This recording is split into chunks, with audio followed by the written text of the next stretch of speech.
नमस्कार साथियों। Teaching learning material में अगली टॉपिक है टीचिंग लर्निंग मटेरियल के प्रकार।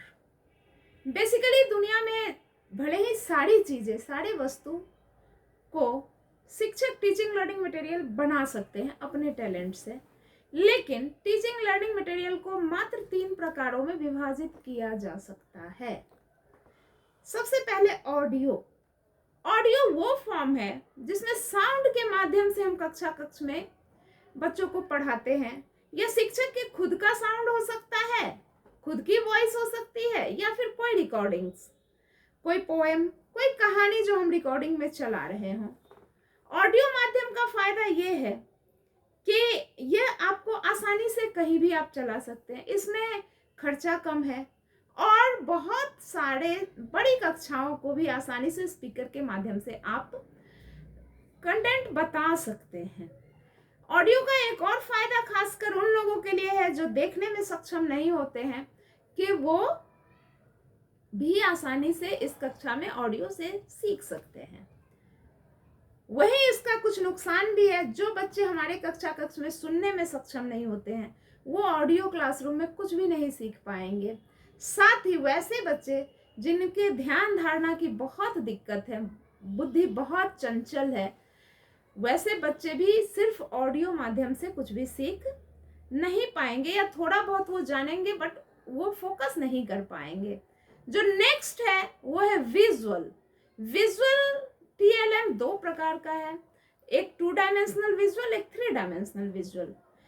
Visual 2 dimensional TLM, visual 2 dimensional TLM दुनिया में सबसे ज्यादा उपयोग में आने वाला टीएलएम है और यह सबसे पुराना टीएलएम भी है। जैसे व्हाइट बोर्ड, ब्लैक बोर्ड, या आप प्रोजेक्टर के माध्यम से यदि पीपीटी पे कुछ पढ़ा रहे हैं, स्मार्ट बोर्ड के माध्यम से पीपीटी पे कुछ पढ़ा रहे हैं लेकिन उसमें साउंड नहीं है, तो विजुअल 2D का मीनिंग क्या हुआ कि वैसा टीएलएम जिसे आप देख सकते हैं, आप समझ सकते हैं। यदि आप जंगल के बारे में बच्चों को पढ़ा रहे हैं तो जंगल की तस्वीरें वो तो देख रहे हैं, लेकिन पेड़ कितना मोटा है, पेड़ का भार क्या है, यह अंदाजा वो छू के नहीं लगा सकते हैं। मतलब वैसा टीएलएम जिसे देखा जा सकता है, समझा जा सकता है, लेकिन उसे स्पर्श करके महसूस नहीं किया जा सकता, ये विजुअल 2 डायमेंशन।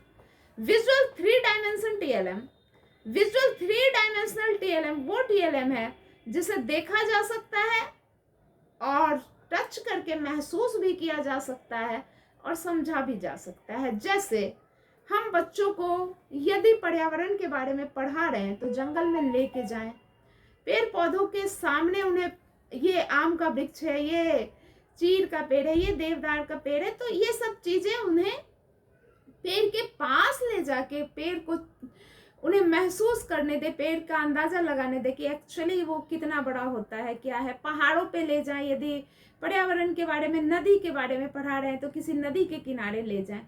तो वैसा टीएलएम जिसमें साउंड तो नहीं है, ऑडियो तो नहीं है, लेकिन उसे देखा महसूस किया जा सकता है। सामान्यतः यदि आप बच्चे को सजीव निर्जीव का कंसेप्ट क्लासरूम में पढ़ाते हैं और आपके संस्थान में, आपके विद्यालय में कोई लैब में यदि वस्तु नहीं है इसे पढ़ाने के लिए, तो आप ग्राउंड से एक जीवित पौधे का गमला और क्लासरूम से कोई भी ऐसी चीज जो कि, कोई भी ऐसा ऑब्जेक्ट जो कि निर्जीव है, लेकर दोनों को एक साथ यूज करके बच्चों को सिखा सकते हैं, बच्चों को दिखा सकते हैं